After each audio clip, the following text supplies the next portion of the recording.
റുപ്പിമൻ ചാനലില് ഇത്തരം തട്ടിപ്പുകളെ പറ്റിയിട്ട് കുറെ നാളായി ഞാനൊരു വീഡിയോ ഇട്ടിട്ട്. ഈ അടുത്ത് നമ്മൾ ഇടാറുള്ള വീഡിയോ കൂടുതലും മൾട്ടി ലെവൽ മാർക്കറ്റിംഗ് തട്ടിപ്പുകൾ, മൾട്ടി സ്റ്റേറ്റ് കോപ്പറേറ്റീവ് ബാങ്ക്സ് തട്ടിപ്പുകൾ, അങ്ങനെയുള്ള തട്ടിപ്പുകളെ പറ്റിയിട്ടായിരുന്നു. പക്ഷേ ഫിനാൻഷ്യൽ ഇയറിന്റെ അവസാനമായിട്ടുള്ള ഈ ഒരു സമയത്ത് ധാരാളം ആളുകൾ ഇൻഷുറൻസ് തട്ടിപ്പുകളിൽ പെട്ടിട്ടുണ്ട് എന്ന് പറഞ്ഞുകൊണ്ട് നമ്മളെ അറിയിക്കുകയുണ്ടായി. നിങ്ങൾ പെടാൻ സാധ്യതയുള്ള ഇൻഷുറൻസ് തട്ടിപ്പുകൾ എന്താണെന്നും അതിൽ പെട്ടാലുള്ള ദോഷങ്ങൾ എന്താണെന്നുമാണ് ഈ വീഡിയോയിലൂടെ പറഞ്ഞുതരാനായിട്ട് പോകുന്നത്.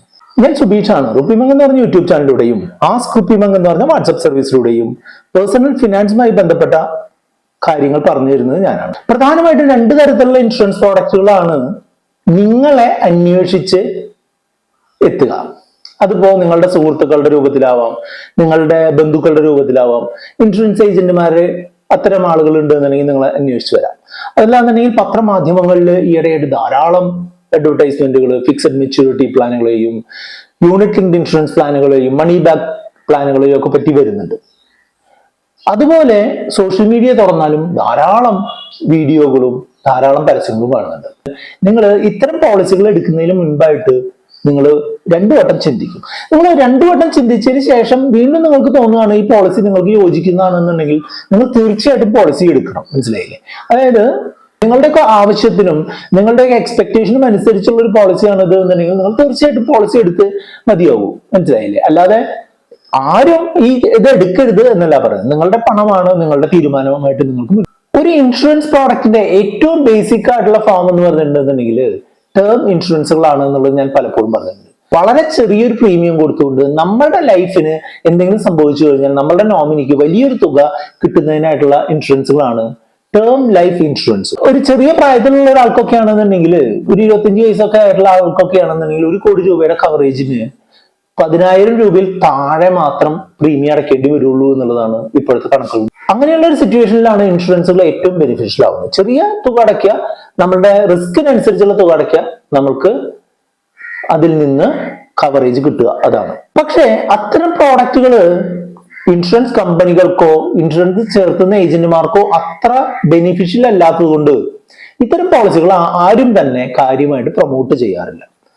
നിങ്ങൾ കമ്പനിയുടെ വെബ്സൈറ്റിലൊക്കെ ഇത് കാണാമെങ്കിലും മറ്റൊരു പരസ്യവും കാര്യമായിട്ടും നിങ്ങൾക്ക് ഇതിനെപ്പറ്റി കാണാനായിട്ട് സാധിക്കില്ല.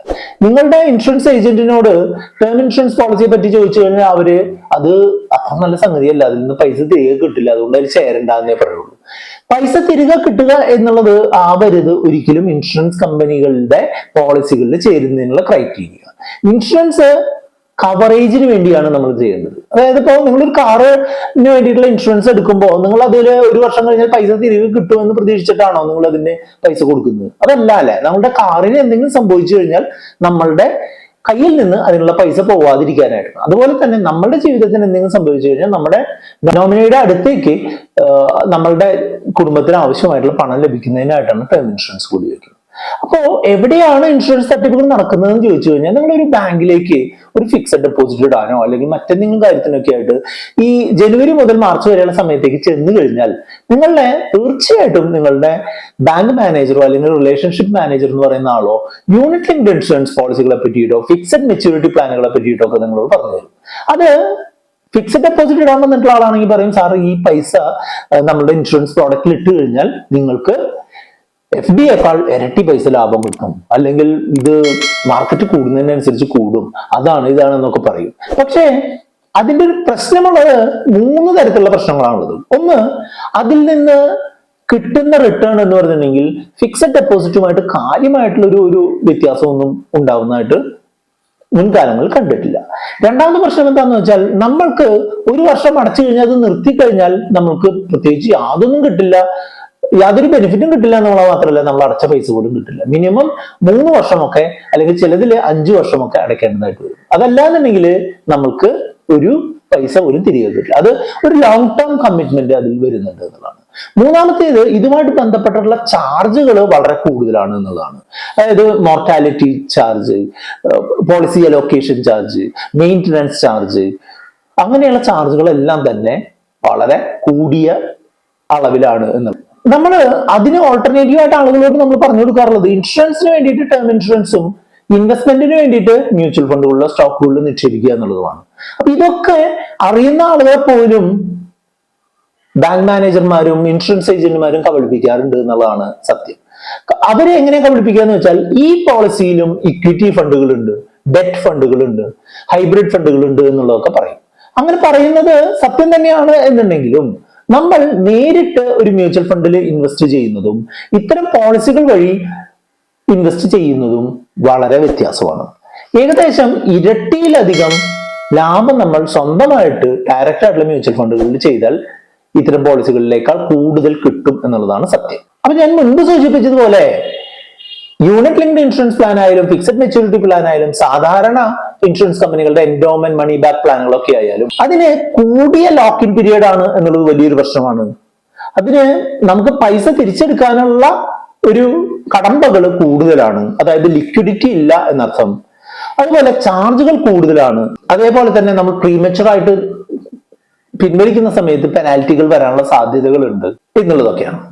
ഇപ്പൊ ഞാനൊരു ഉദാഹരണം വഴി നിങ്ങൾക്ക് ഈ ഒരു യൂണിറ്റ് ലിങ്ക്ഡ് ഇൻഷുറൻസ് പ്ലാനിൽ ഇടുന്നതും ഒരു സാധാരണ ടേം ഇൻഷുറൻസും അതുമായിട്ട് ബന്ധപ്പെട്ടുള്ള മറ്റൊരു മ്യൂച്വൽ ഫണ്ടും കൂടെ ഇൻവെസ്റ്റ് ചെയ്യുന്നതും തമ്മിൽ എങ്ങനെ വ്യത്യാസപ്പെടുന്നു എന്നുള്ളതൊന്ന് കാണിച്ചു തരാം. നിങ്ങൾ 10,000 രൂപ മാസം ഇടുന്ന ഒരു യൂണിറ്റ് ലിങ്ക്ഡ് ഇൻഷുറൻസ് പ്ലാനിലാണ് നിങ്ങൾ ഇടുന്നത് എന്നുണ്ടെങ്കിൽ ഏകദേശം 5% പ്രീമിയം അലോക്കേഷൻ ചാർജ് എന്നുള്ള രീതിയിൽ പോകും. അതായത് 10,000 രൂപയ്ക്ക് 500 രൂപ ആദ്യമേ തന്നെ കട്ടാവും. അതുപോലെ ഒരു വർഷം 6,000 രൂപ വരെയും പോളിസി അഡ്മിനിസ്ട്രേഷൻ ചാർജ് ആയിട്ട് പോകും. അതായത് ഒരു മാസം ഏകദേശം 500 രൂപ അതിലും പോകാനുള്ള സാധ്യതയുണ്ട്. മൂന്നാമത്തെ ചാർജ് എന്ന് പറയുന്നത് ഫണ്ട് മാനേജ്മെന്റ് ചാർജ് ആണ്. 1.35% വരെ ഏകദേശം 650 രൂപ വരെ ഒരു വർഷം ഈ പോളിസി മാനേജ്മെന്റ് ചാർജ് എന്നുള്ള രീതിയിലും പോകും. ഏറ്റവും പ്രധാനപ്പെട്ട ഒരു പ്രശ്നം എന്ന് പറഞ്ഞിട്ടുണ്ടെങ്കിൽ മോർട്ടാലിറ്റി ചാർജ് എന്ന് പറഞ്ഞിട്ട് 1.25% പിന്നെയും പോകും. ഇതെല്ലാം കൂടാതെ ഇതിലെ ചാർജുകൾക്കൊക്കെ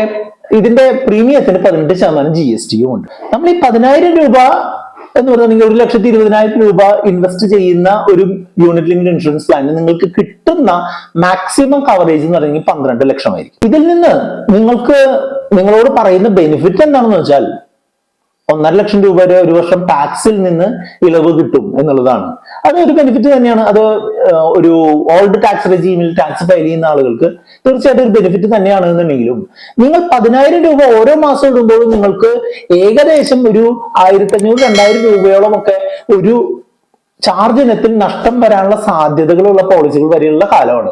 അതുകൊണ്ട് തന്നെ സൂക്ഷിച്ചും കണ്ടും കൈകാര്യം ചെയ്തിട്ടില്ല എന്നുണ്ടെങ്കിൽ നമ്മൾ ഇടുന്ന പണത്തിന്റെ ഒരു സിംഹഭാഗവും ഇത്തരം ചാർജുകളായിട്ട് കൊടുക്കേണ്ടി വരും എന്നുള്ളതാണ്. ഇതേ കണ്ടീഷനിലുള്ള ഒരാള് ഒരു ടേം ഇൻഷുറൻസും ഒരു മ്യൂച്വൽ ഫണ്ട് എടുത്തു കഴിഞ്ഞാൽ ഞാൻ മുൻപ് സൂചിപ്പിച്ച പോലെ ചെറിയ പ്രായത്തിലുള്ള ഒരാളാണെന്നുണ്ടെങ്കിൽ ടേം ഇൻഷുറൻസിന് ഒരു വർഷം 1 കോടി രൂപ കവറേജിന് 10,000 രൂപയുടെ ആവശ്യമുള്ളൂ. ബാക്കി വരുന്ന നേരത്തെ കേസിൽ 1,20,000 ആണ് നമ്മൾ യൂണിറ്റ് ലിങ്ക്ഡ് ഇൻഷുറൻസ് പ്ലാനിൽ ഒരു വർഷം അടച്ചത് അല്ലെ. അതിൽ നിന്ന് ആ 10,000 കഴിച്ച് 1,10,000 രൂപ നമ്മൾ അത്യാവശ്യത്തില്ലാത്തൊരു മ്യൂച്വൽ ഫണ്ടിൽ ഇട്ട് കഴിഞ്ഞാൽ ഇന്ത്യയുടെ ഒരു ഗ്രോത്ത് സ്റ്റോറി ഇൻടാക്ട് ആണ് എന്നുണ്ടെങ്കിൽ ഏകദേശം 12% ആനുവൽ ഗ്രോത്ത് കിട്ടാനുള്ള സാധ്യത. ഇതിൽ ആകെ വരുന്ന ചെലവുകൾ എന്നുണ്ടെങ്കിൽ 0.5% മുതൽ 1% വരെയുള്ള ഒരു എക്സ്പെൻസ് റേഷ്യോ മാത്രമാണ്. അപ്പോ നേരത്തെ നമുക്ക് ചെലവാകുമായിരുന്ന 5%-ഓളം ചാർജുകൾക്ക് പകരമായിട്ട് വെറും 0.5%, അതായത് 10-1 ചെലവ് കൊണ്ട് നമുക്ക് കാര്യങ്ങൾ നടത്താം എന്നുള്ളതാണ് ഇതിലൂടെ നിങ്ങൾ മനസ്സിലാക്കേണ്ടത്. അപ്പൊ എപ്പോഴും നിങ്ങൾ ഒരു പ്രോഡക്റ്റ് നമ്മൾ സെലക്ട് ചെയ്യുമ്പോൾ അതിന്മേൽ വരുന്ന ചാർജുകൾ എന്താണ്, അത് എത്ര കാലം അടയ്ക്കണം, അത് അടച്ചു കഴിഞ്ഞാൽ എങ്ങനെയുള്ള ബെനിഫിറ്റ് ആണ് കിട്ടുക, എപ്പോഴൊക്കെയാണ് ബെനിഫിറ്റ് കിട്ടുക, ആ ബെനിഫിറ്റ് കിട്ടുന്ന സമയത്ത് നമുക്ക് കിട്ടുന്ന തുക എന്തുമാത്രം വലിപ്പത്തിലുള്ളതാണ്, അല്ലെങ്കിൽ ആ സമയത്തെ ആവശ്യങ്ങൾ പൂർത്തീകരിക്കാൻ പറ്റുന്നതാണോ എന്നുള്ളതെല്ലാം കൃത്യമായിട്ട് അന്വേഷിക്കണം. അല്ലാതെ ഒരു 5 വർഷമോ അതിൽ കൂടുതലോ കാലയളവുള്ള ഒരു സംഗതിയിലേക്ക് ഒരു ഇൻഷുറൻസ് പ്രോഡക്റ്റില് ഇൻവെസ്റ്റ്മെന്റിനായിട്ട് ഇൻവെസ്റ്റ് ചെയ്യുക എന്ന് പറയുന്നത് തികച്ചും മണ്ടത്തരമായിട്ടുള്ള ഒരു കാര്യമാണ്. ഇതിനെപ്പറ്റി കൂടുതൽ എന്തെങ്കിലും അറിയാനുണ്ടെന്നുണ്ടെങ്കിൽ നമ്മുടെ വാട്സ്ആപ്പ് നമ്പർ ആയിട്ടുള്ള 8848030018 നിങ്ങൾക്ക് കോൺടാക്ട് ചെയ്യാം. വീഡിയോ ലൈക്ക് ചെയ്യാനും കമന്റ് ചെയ്യാനും കൂട്ടുകാരുമായിട്ട് ഷെയർ ചെയ്യാനും ശ്രമിക്കുക. ഇതുമായിട്ട് ബന്ധപ്പെട്ട 2 വീഡിയോകളാണ് ഇവിടെ കാണുന്നത്. കണ്ടുകൊണ്ട് നമുക്ക് മുന്നോട്ട് പോകാം.